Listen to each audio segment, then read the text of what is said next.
Hi friends, ಹೇಗಿದ್ದೀರಾ ಎಲ್ಲರೂ? ಇವತ್ತು ನಾನು ನಿಮ್ಮ ಜೊತೆ ಶೇರ್ ಮಾಡ್ತೀನಿ ಸಿಂಪಲ್ ಆದಂಥ ಫ್ರೈಡ್ ರೈಸ್ ಆಯಿತಾ. ಅದಕ್ಕಾಗಿ ಪ್ಯಾನ್ ಬಿಸಿ ಆಗಲಿಕ್ಕೆ ಇಟ್ಟಿದ್ದೀನಿ. ಇದರಲ್ಲಿ ಒಂದು ಚೂರು ಎಣ್ಣೆ ಹಾಕೋಣ. ಅದಾದ ನಂತರ ಇದರಲ್ಲಿ 2 ಮೊಟ್ಟೆ ಹಾಕೋಣ. ಮೊಟ್ಟೆ ಹಾಕಿದ ನಂತರ ಇದ್ರ ಜೊತೆಯಲ್ಲಿ ರುಚಿಗೆ ತಕ್ಕಾಗಿ ಉಪ್ಪು ಹಾಕೋಣ. ಉಪ್ಪು ಹಾಕಿದ ನಂತರ ಅದ್ರ ಜೊತೆ ಸ್ವಲ್ಪ ಕಾಳು ಮೆಣಸಿನ ಪುಡಿ ಹಾಕೋಣ. ಇದಿಷ್ಟು ಹಾಕ್ಬಿಟ್ಟು ಚೆನ್ನಾಗಿ ಫ್ರೈ ಮಾಡ್ಕೊಳ್ಳೋಣ. ಈ ಥರ ಪುಡಿಯಾಗಿ ಡ್ರೈ ಆಗಿ ಫ್ರೈ ಮಾಡ್ಕೋಬೇಕು. ಇವಾಗ ನೋಡಿ, ಇದು ಚೆನ್ನಾಗಿ ಫ್ರೈ ಆಗಿದೆ. ಇನ್ನು ಇದು ಇನ್ನೊಂದು ಪಾತ್ರೆಗೆ ಹಾಕ್ಕೊಳ್ಳೋಣ. ಅದಾದ ನಂತರ ಅದೇ ಪಾತ್ರದಲ್ಲಿ ಇನ್ನೊಂದು ಚೂರು ಎಣ್ಣೆ ಹಾಕ್ಕೊಳ್ಳೋಣ.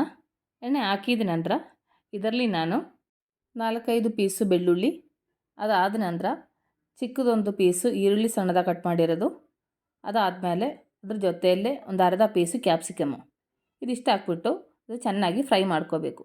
ಜಾಸ್ತಿ ಫ್ರೈ ಆಗೋ ಅವಶ್ಯಕತೆ ಇಲ್ಲ, ಮೀಡಿಯಮ್ ಆಗಿ ಬೆಂದರೆ ಆಯಿತು. ಯಾಕೆಂದರೆ ಇದು ಫ್ರೈಡ್ ರೈಸ್ ಮಾಡುವಾಗ ಇದು ತರಕಾರಿ ಎಲ್ಲ ಜಾಸ್ತಿ ಬೇಯಿಸೋ ಅವಶ್ಯಕತೆ ಇಲ್ಲ. ಓಕೆ, ಕ್ಯಾಪ್ಸಿಕಮ್ ಎಲ್ಲ ಜಾಸ್ತಿ ಬೇಯೋ ಅವಶ್ಯಕತೆಯೇ ಇಲ್ಲ. ಏನು ನೋಡಿ, ಕ್ಯಾಪ್ಸಿಕಮ್ ಈರುಳ್ಳಿ ಎಲ್ಲ ಮೀಡಿಯಮ್ ಆಗಿ ಫ್ರೈ ಆಗಿದೆ. ನನಗೆ ಫ್ರೈಡ್ ರೈಸ್ ಬೇಗ ಆಗಲಿಕ್ಕೆ ನಾನೇನು ಮಾಡಿದೆ, ಸ್ವಲ್ಪ ಕ್ಯಾರೆಟು ಬೀನ್ಸು ಸಪ್ರೇಟಾಗಿ ಬೇಯಿಸ್ಕೊಂಡಿದ್ದೀನಿ.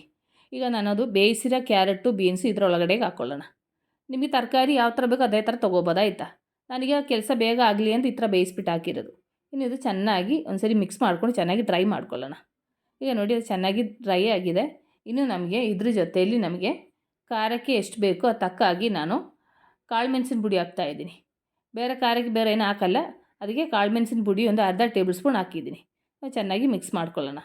ಅದಾದಮೇಲೆ ಇದ್ರ ಜೊತೆಯಲ್ಲಿ ಸೋಸಸ್ ಹಾಕ್ಕೊಳ್ಳೋಣ.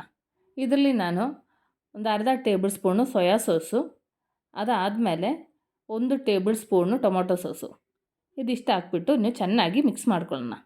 ಚೆನ್ನಾಗಿ ಮಿಕ್ಸ್ ಆದ ನಂತರ ನಾವು ಫಸ್ಟ್ ಫ್ರೈ ಮಾಡ್ಕೊಂಡ್ರೆ ಮೊಟ್ಟೆ ಇದೆ ಅಲ್ಲ, ಅದು ಇದರೊಳಗಡೆಗೆ ಹಾಕ್ಬಿಟ್ಟು ಇದು ಚೆನ್ನಾಗಿ ಮಿಕ್ಸ್ ಮಾಡ್ಕೊಳ್ಳೋಣ.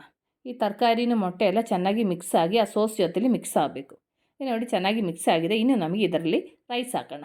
ನಾನು 1 ಗ್ಲಾಸ್ ಅಕ್ಕಿ ಬೇಯಿಸಿ ಹಾಕಿರೋದಾಯ್ತಾ. ಇನ್ನು ಇದು ಚೆನ್ನಾಗಿ ಮಿಕ್ಸ್ ಮಾಡ್ಕೊಳ್ಳೋಣ. ಎಷ್ಟು ಸಿಂಪಲಾಗಿ ಮಾಡಿದೆ ಅಂತ ನೋಡಿ.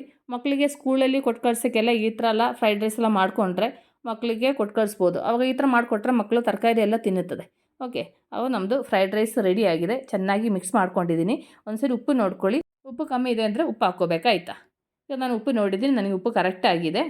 ಇನ್ನು ನಮಗೆ ಸ್ಟವ್ ಆಫ್ ಮಾಡ್ಕೊಳ್ಳೋಣ. ನಮ್ಮದು ಫ್ರೈಡ್ ರೈಸ್ ರೆಡಿ ಆಗಿದೆ. ನಾಳೆ ನಾವು ಹೊಸ ವೀಡಿಯೋಗೆ ಸಿಗೋ ತನಕ ಟೇಕ್ ಕೇರ್, ಬಾಯ್.